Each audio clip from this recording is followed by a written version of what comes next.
Welcome to my channel. And this is English Podcast Station.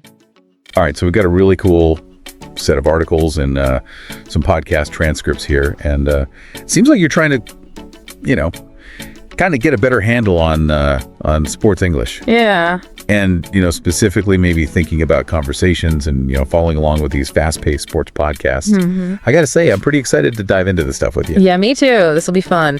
It's like we're going to unlock this whole other world of communication. You know what I mean? Oh, for sure. Yeah, sports English is so much more than just, learning the jargon or anything like that. It's a way to connect with people from all over the world and understand this, this global phenomenon that goes way beyond just, what happens on the field or the court, Yeah. It's interesting you say that because I was looking at one of these articles and it actually even referred to it as like a secret code. Uh-huh.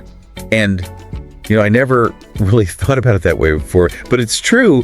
Like learning sports English can actually kind of help you figure out how people think and communicate, even outside of sports. Yeah. Krisha, have you ever had that experience? Yeah, definitely. I mean, just the other day I was in this meeting and someone used the phrase level playing field. And it just, kind of hit me like, wow, we use all these sports metaphors in everyday life without even realizing it. Oh, it's like this, this whole secret language that everyone understands subconsciously. That's so true. Yeah.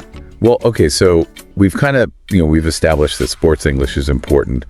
But, I was noticing that all these sources really seem to stress the importance of listening to podcasts. Yeah, podcasts are huge. As like this huge learning tool. Mm-hmm. And I'll admit, I was a little bit skeptical at first. Like, can you really just pick up a language by listening to people talk about sports? Well, I think it's more about being immersed in that natural flow of conversation. Okay. You pick up on the pronunciation, the intonation, even those little cultural things that you just wouldn't get from a textbook. So it's almost like you're learning by osmosis. Yeah.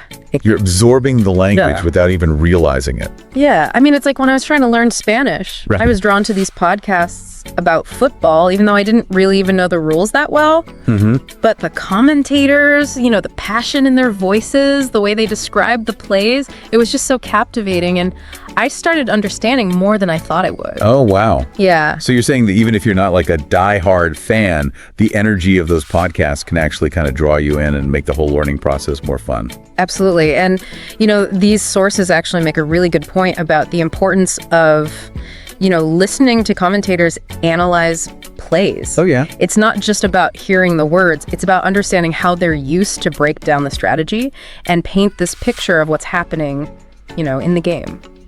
That actually makes me think about those clips from the basketball and soccer podcast that were mentioned in one of the transcripts. Oh, yeah. I think it'd be really helpful for our listeners to actually hear some of these terms being used, in real time. Mm-hmm. It's one thing to read about it, but it's another thing to actually hear the excitement in the commentator's voice. I agree. So, for example, imagine you're listening to a basketball podcast. Okay. The game's getting really intense, and all of a sudden you hear the commentator shout, "He drains a clutch three-pointer." Oh, yeah. Now, if you hadn't, been kind of diving into this world of sports English, you might be like, wait, what does clutch even mean? Right. Yeah. Clutch is such a great example because you hear it all the time in sports. Right. And it's not just about making the shot, it's about making it under pressure when it really counts. Right. That's the kind of thing that you just, you pick up by listening. Yeah. And it's not just knowing the definition of a word, it's like understanding that weight, Right. that emotional impact. Exactly. And then you think about something like soccer, You start hearing terms like 4-3-3 formation being thrown around. Yeah. And if you're new to the sport, that might sound like a foreign language. Mm-hmm. But once you understand what those numbers actually mean, and how different formations actually dictate how a team plays. Right. It's like you're watching the game with a whole new set of eyes. For sure. You're not just watching these players run around. You're understanding the strategy behind every move. Yeah.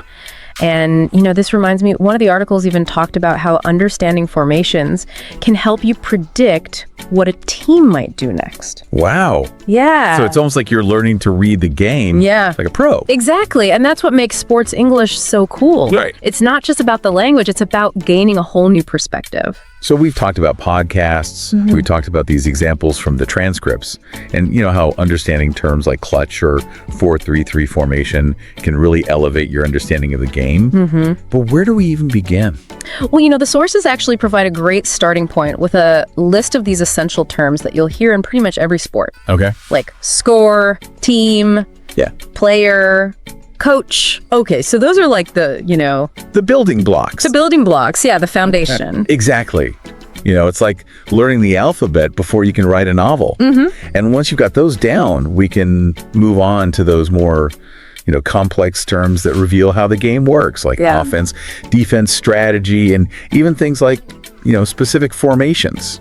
As you're saying that, I just remembered this time I was watching a soccer game with some friends, and the commentator kept saying offside, and I was nodding along like I knew what he was talking about. Yeah. But I had no clue. It's so easy to get lost in the jargon. It is. Yeah. And it wasn't until later when I actually looked it up that I realized, oh my gosh, that one word is like crucial to understanding how the game flows. Exactly. And sometimes even just one term like that can just unlock this whole new level of understanding. Right. It's like a missing piece of the puzzle. Yeah, totally. Well, I think we've covered a lot of ground here in this first part of our deep dive. Yeah, we have. We've talked about the power of podcasts, for getting immersed in sports English, and how understanding these key terms can totally change your experience as a fan. And there's so much more to uncover. Oh, there is.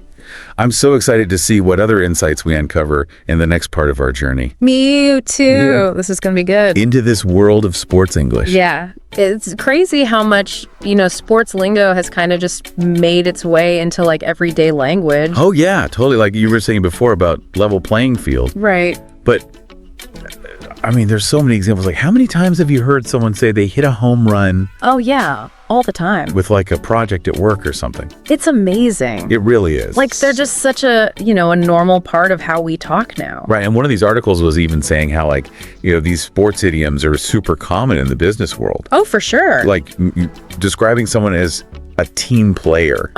Or, an idea is a slam dunk. Yeah, like it's guaranteed to work. Yeah, right. Exactly. And I think that's part of what makes, learning sports English so valuable. Totally. It's not just about understanding the game itself. It's about understanding people. Yeah, and connecting with them on a different level. Right. It's like you're speaking this language that taps into all these shared experiences and emotions. Exactly. But, it's not just about knowing like the literal meaning of these terms. It's about getting those nuances. Oh, okay. The cultural baggage that they carry. Okay, can you give me like an example of that? Sure. So take the phrase comeback victory. Okay. It's not just about, a team coming back from behind to win.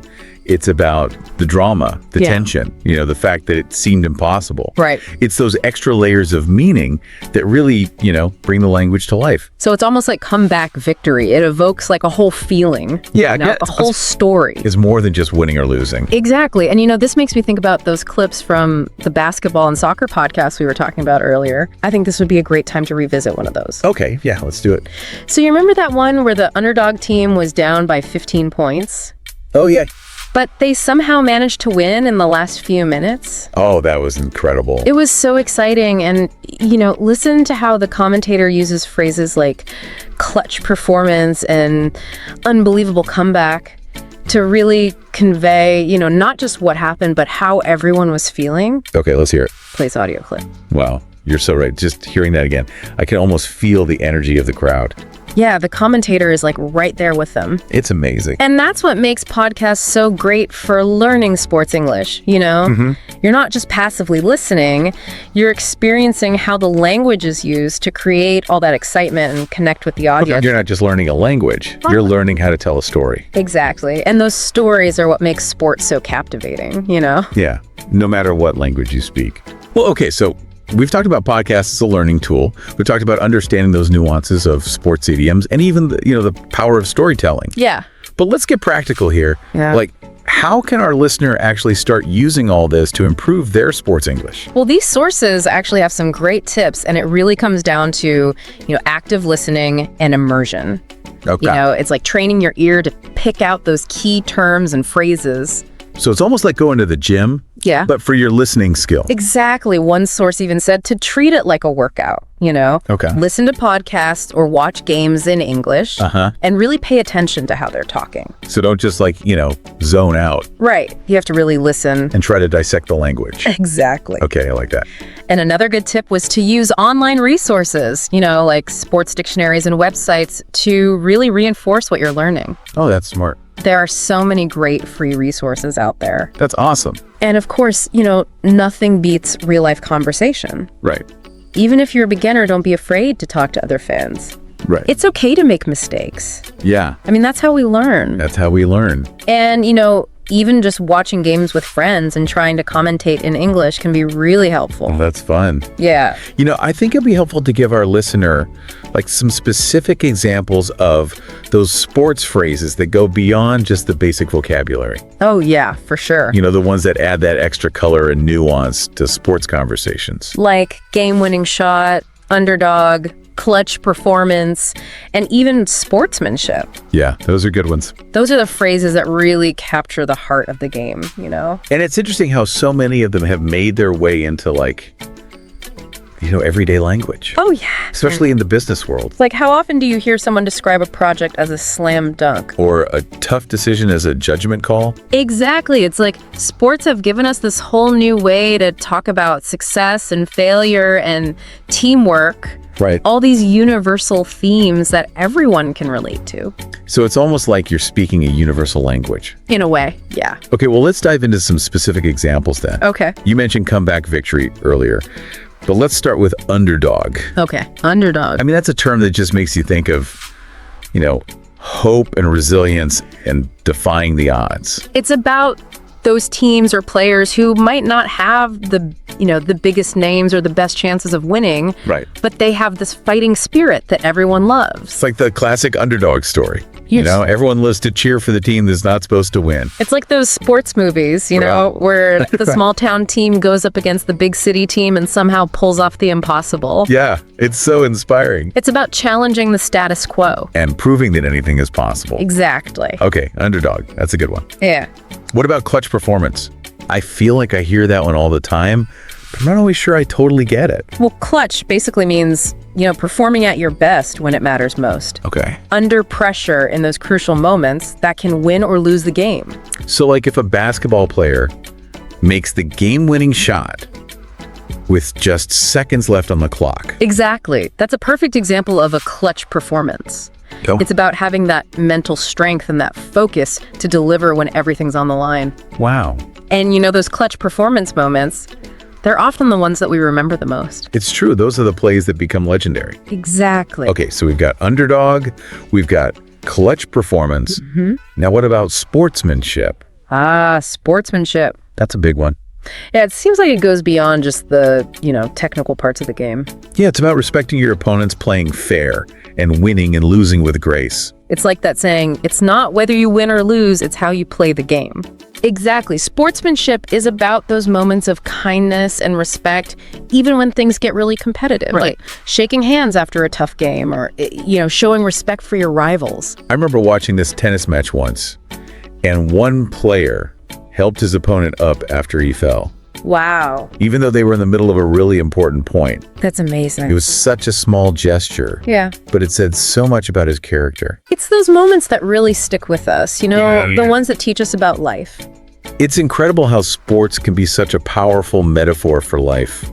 It really is. Well, we've covered so much in this episode so far. We have. From the nuts and bolts of learning sports English to those deeper meanings behind the words. And we've just scratched the surface. I know there's so much more to explore. But I think this has given our listener a good foundation. Yeah, definitely.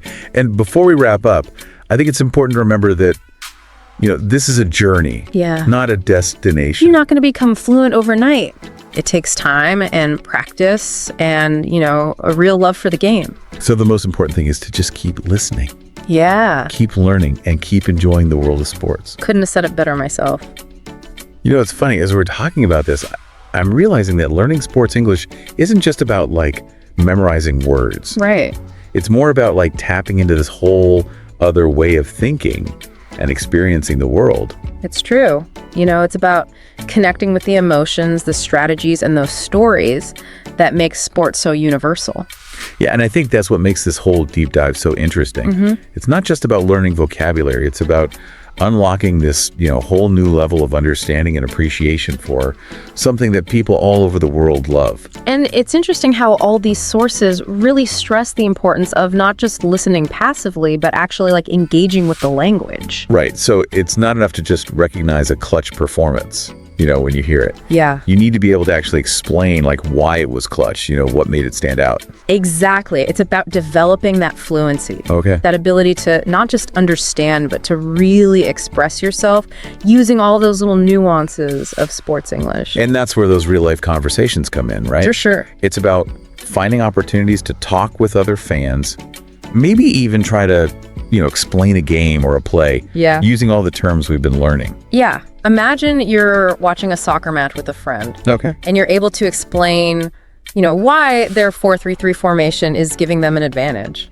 Wow. Or maybe you're listening to a basketball podcast and you can really break down a player's clutch performance. Oh, that would be so cool. It is. It's really satisfying. Not only would I understand the game better, but I could actually, share that knowledge and have these deeper conversations with other fans. And that's what it's all about, connecting with people who share your passion and using language to build those connections. Thinking back on everything we've talked about in this deep dive, it's amazing how much we've covered. I know, right? We've gone from like the basics of sports English to these really complex idioms and phrases that paint such a vivid picture. It's been quite a journey. It really has. And I think the most important thing is that our listeners walk away feeling, excited and empowered. Like they have the tools and the strategies to keep exploring this world of sports English on their own. I think we've given them a great starting point. Definitely. And I think the key takeaway here is that it's a process. Yeah, for sure. Don't be afraid to make mistakes. Yeah. Just keep practicing. Where? Keep experimenting with the language. And most importantly, keep having fun. The more you immerse yourself, the more natural it'll become. And who knows, maybe one day our listener will be the one hosting a sports podcast. Yeah, that would be awesome. Sharing your passion with the world. Right. But for now, I think we should leave our listener with this thought. Okay. Think about a sport you've always wanted to understand better. Imagine being able to,